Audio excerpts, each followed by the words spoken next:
Hello friends, నమస్తే.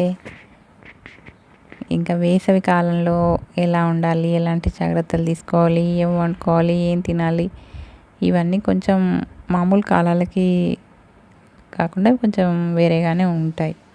ఎక్కువగా liquids, ద్రవాహారాలు తీసుకుంటే మంచిది.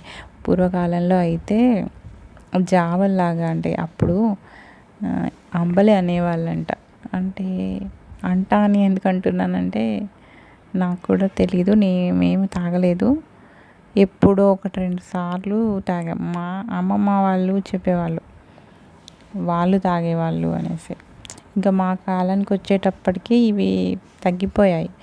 వాళ్ళ కాలంలో ప్రొద్దున్నే వాళ్ళ అమ్మ వాళ్ళు ఈ అంబలి తాగేవాళ్ళంట.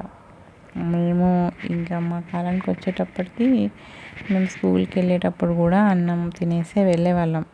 మధ్యాహ్నానికి అన్నమే, సాయంత్రం అన్నమే, ఇలా 3 పూట్ల అన్నమే తినేవాళ్ళం. సెలవుల్లోనే అప్పుడు ఇడ్లీలు, దోశలు, చపాతీలు లాంటివి, బజ్జీలు, పూరీలు ఇవన్నీ సెలవు రోజులు అన్నమాట. ఇంకా చెప్పాలంటే అప్పుడు పొద్దున్నే ఇలా టిఫిన్స్, మళ్ళీ లంచ్ బాక్సులు అలా చేసే పని ఉండేది కాదు. అన్నం వండేసి ఒక కూర వండేస్తే అదే బాక్స్లో పెట్టుకోవడం, అదే తినడం, వెళ్ళడం అన్నమాట. మళ్ళీ ఏదైనా తినాలని సర్వపిండి లాంటివి, లేకుంటే బజ్జీలు, ఇది ఏదైనా తినాలనుకుంటే సాయంత్రం స్కూల్ నుండి వచ్చేసరికి చేసి పెట్టేదన్నమాట అమ్మ. మళ్ళీ అది తిని ఆడుకోవడం, చదువుకోవడం.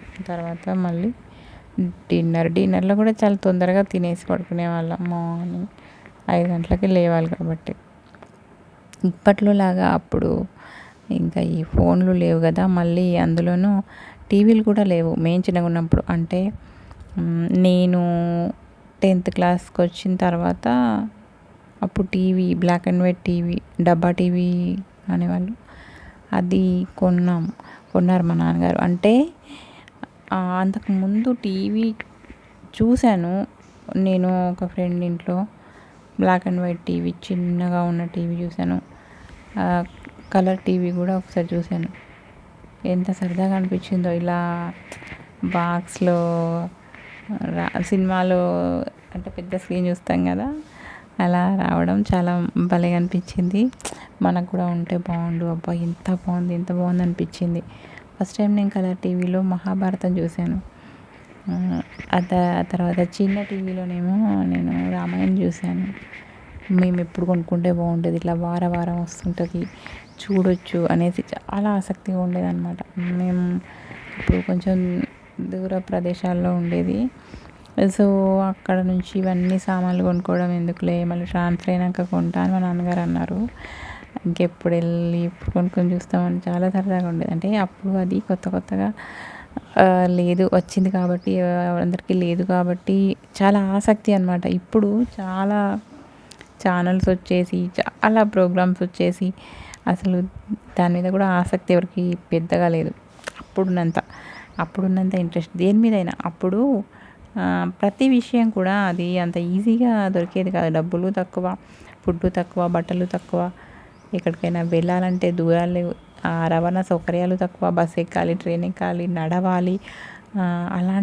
అలా దూరం వెళ్ళడం వల్ల ఆ విలువ కూడా ఎక్కువ.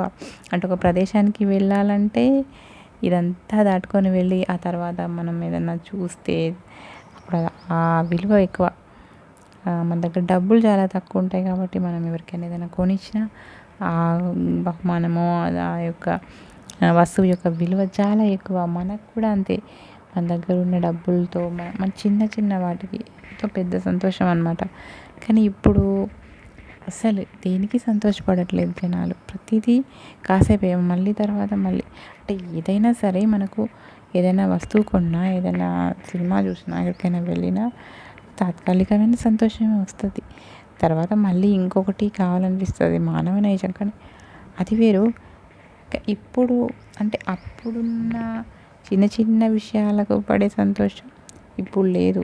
ఇప్పుడు మామూలుగా సంతోషపడాలన్నా ఏదో ఎక్సైట్మెంట్గా, బాగా డబ్బులు, బాగా పెద్దదేదో సాధించేయాలనేది వచ్చేసింది.